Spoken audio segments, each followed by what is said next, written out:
जंतर मंतर पर सोनम वांगचुक, सीजेपी और छात्र संगठनों का साझा आंदोलन 26वें दिन में प्रवेश कर चुका है।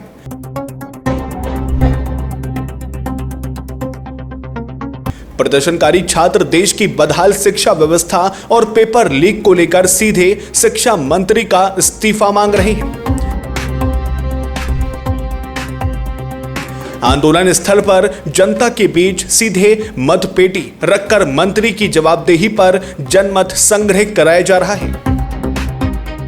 जंतर मंतर पर युवाओं का हुजूम व्यवस्था से अपनी हिस्सेदारी और जवाबदेही मांग रहा है, लेकिन क्या सत्ता के बड़े चेहरों तक इस गूंज का कोई असर पहुंच भी रहा है?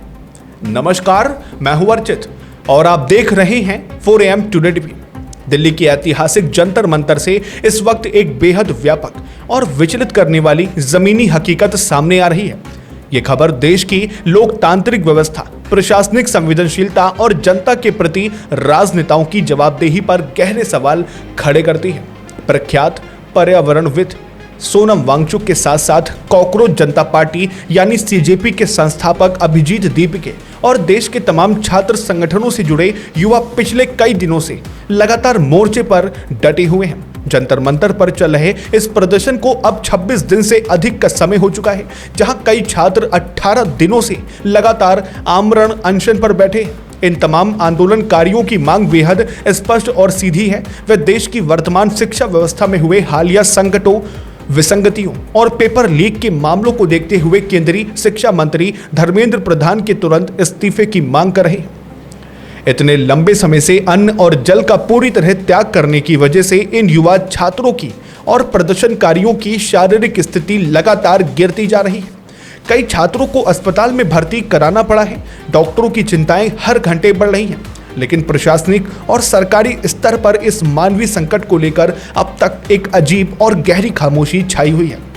इस पूरे गंभीर घटनाक्रम के बीच एक बहुत बड़ा मानवीय, नैतिक और राजनीतिक सवाल खड़ा होता है। जब देश के होनहार छात्र, देश का भविष्य और प्रतिष्ठित नागरिक अपनी जायज मांगों को लेकर अपने शरीर को इस कदर कष्ट दे रहे हों, तब सत्ता के गलियारों में बैठे जिम्मेदार मंत्रियों की सोच, उनकी अंतरात्मा और उनकी नियमित दिनचर्या पर इसका क्या असर पड़ता होगा?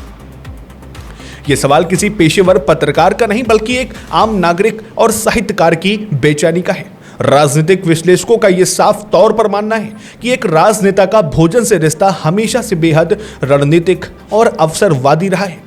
जब चुनाव का मैदान होता है, तब यही नेता बड़े बड़े वादे करते हैं और जनता के बीच अपनी पैठ बनाने के लिए खासकर दलित और पिछड़े वर्ग के कार्यकर्ताओं के घरों पर जाकर भोजन करने की तस्वीरें सोशल मीडिया पर खूब साझा करते हैं। खुद धर्मेंद्र प्रधान के पिछले रिकॉर्ड्स और सोशल मीडिया हैंडल को देखें तो उन्होंने कोलकाता से लेकर ओडिशा तक कार्यकर्ताओं और गरीब परिवारों के घरों में जमीन पर बैठकर भोजन करने की तस्वीरें ट्विटर और फेसबुक पर खूब प्रचारित की।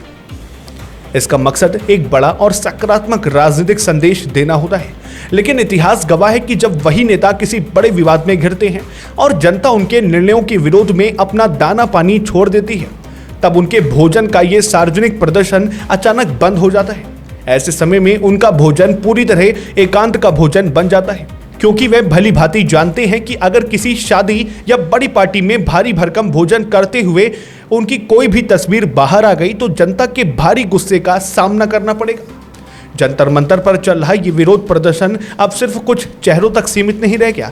आंदोलन के 26वें दिन तक पहुंचते पहुंचते इसमें देश के कोने कोने से आए दर्जनों छात्रों और आम नागरिक जुड़ चुके हैं। सीजेपी के संस्थापक अभिजीत दीपके ने भी साफ तौर पर कहा कि यहां भटकाऊ मुद्दों के बजाय सीधे तौर पर शिक्षा मंत्री की जवाबदेही तय होनी चाहिए। वहां का माहौल ऐसा है कि बाकायदा एक सार्वजनिक जनमत संग्रह कराया जा रहा है, जहां लोग पर्चियों और QR कोड के जरिए अपनी राय दे रहे हैं कि क्या शिक्षा मंत्री को अपने पद पर बने रहने का कोई नैतिक अधिकार है या नहीं। यह आंदोलन अब सीधे तौर पर सत्ता के उस अहंकार को चुनौती दे रहा है जो जनता की आवाज को दबाने की कोशिश करता है। इस पूरे मामले में देश की मुख्य धारा की मीडिया की भूमिका भी बेहद संदेहास्पद रही है। केंद्रीय मंत्री का दफ्तर और घर जंतर मंतर से महज कुछ किलोमीटर की दूरी पर है, लेकिन वहां मीडिया की OB वैन पूरी तरह नदारत है। अगर यही स्थिति किसी पिछली सरकार में होती तो मंत्री के घर के बाहर मीडिया का भारी जमावड़ा होता। विपक्षी नेताओं का भी यही कहना है कि सरकार असल और बुनियादी मुद्दों जैसे पेपर लीक और बदहाल शिक्षा व्यवस्था से ध्यान भटकाने के लिए लगातार कोशिशें कर रही है। देश का युवा आज बेहद हताश है और मंत्रियों की जवाबदेही तय करना बेहद जरूरी हो गया है। अब देखना यह है कि क्या सरकार इन भूखे बैठे छात्रों की आवाज सुनती है या फिर ये राजनीतिक खामोशी यूं ही बरकरार रहती है। फिलहाल आपका इस खबर को लेकर क्या विचार है, अपनी राय कमेंट बॉक्स में जरूर साझा करें, लाइक करें, शेयर करें और सब्सक्राइब करें 4AM टुडे टीवी को। फिर मिलते हैं एक और नए अपडेट के साथ, तब तक के लिए नमस्कार, जय हिंद, जय भारत।